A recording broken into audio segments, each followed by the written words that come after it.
We already moved this conversation forward in a big way by talking about this in public. Montgomery County Councilmember Will Jawando and community organizations recently held a press conference following the public hearing for the Menstrual Products Access and Equity Act. Worldwide, the basic needs of women and women's health are often overlooked in people who menstruate. That includes menstrual health. It's one of the many kind of extra taxes on just being who you are and being a woman, and which are experienced again by half the world's population at some point in their lives, socially and structurally. This is an example of how you can comply with our bill. Very simple. You see there's tampons here, there's pads here, they're individually wrapped. If you're a small business, this would comply. If you have a bigger business, we have been in conversation with Wegmans, who has in many of their stores has access to menstrual products. There are a lot of ways we provided flexibility in the bill to comply with this bill. Thanks for introducing this really important bill. Having these products available is certainly helpful for public health. In public health, we say our mission is to assure the conditions in which people can be healthy.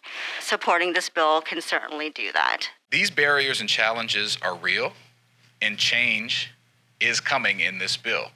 We took steps forward in Maryland with schools and prisons being required by 2025.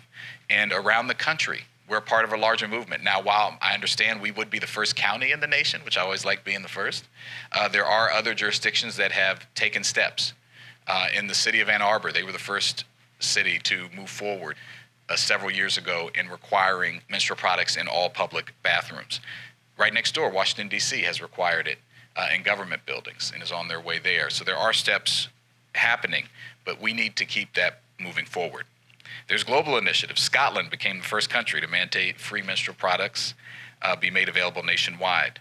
And the Global Menstrual Collective, founded in 2019 to establish a cross-sector coalition for menstrual health and hygiene, has shared specific measures that institutions and employers can take to reduce period poverty.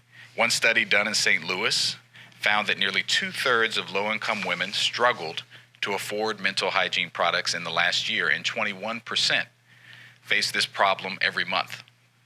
Almost half reported having to choose to either buy food or period products because they could not afford both.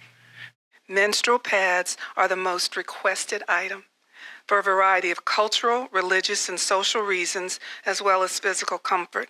These products are a necessity and should be available to all women and girls in Maryland and especially in Montgomery County, and this bill will make that possible.